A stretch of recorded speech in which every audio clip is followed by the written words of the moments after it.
Following the light reactions of photosynthesis, we now have a lot of ATP and NADPH just waiting to be used. Well, they are used in a very expensive metabolic pathway called the Calvin cycle, or carbon fixation reactions. Like the citric acid cycle in cellular respiration, the Calvin cycle is, well, a cycle. To start, CO2 is attached to a 5-carbon sugar, ribulose biphosphate. This is called fixing the carbon. The resulting 6-carbon molecule quickly breaks down into 2 3-carbon molecules. ATP and NADPH are used to make G3P, which is an intermediate in glycolysis. The plant can then funnel some of the G3P to make any molecule, from bigger carbohydrates to lipids to proteins to nucleic acids. Some of the G3P remains in the Calvin cycle to be remade into ribulose biphosphate. To do that, the chloroplast needs more ATP. This is a very energetically expensive pathway. It uses a lot of energy in the form of both ATP and NADPH. The only way the chloroplast can afford to perform this pathway is because it gets all the energy it needs from sunlight.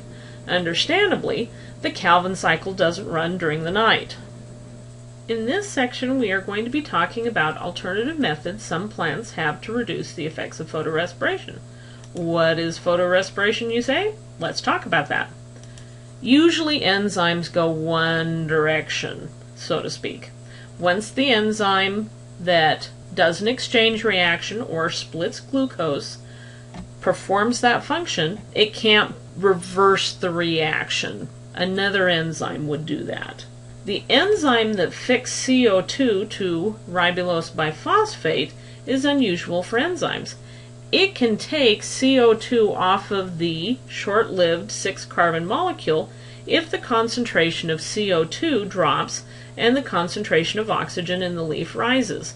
This is called photorespiration because CO2 is released and oxygen is involved, like in cellular aerobic respiration.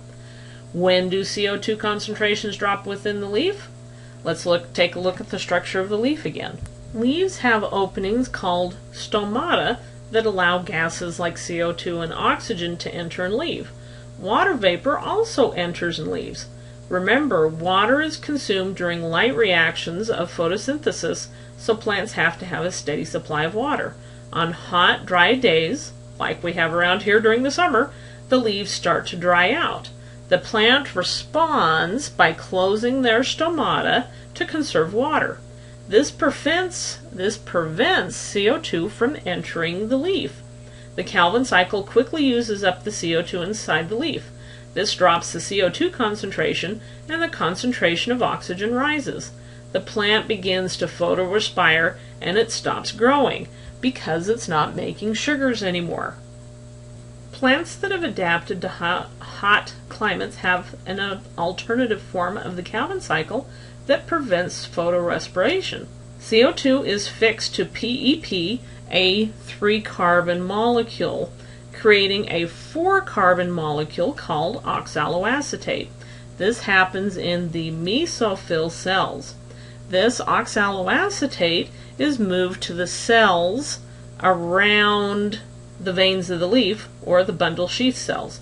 Once there, the CO2 is clipped off and goes into the Calvin cycle.